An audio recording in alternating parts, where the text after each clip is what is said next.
and my name is Maklasheva Svetlana. I would like to ask you, do you know...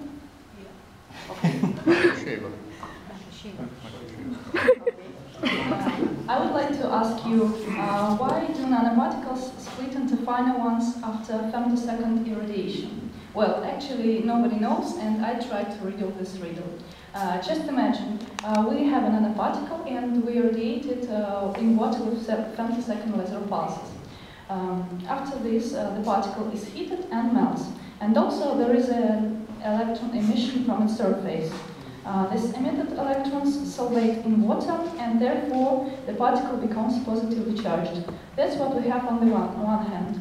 On the other hand, we have a Rayleigh criterion for the charge drop of liquid. So simply in the end, we compare this criterion to the charge of another particle and got that particle charge exceeds the Rayleigh criterion. That's all. Thank you.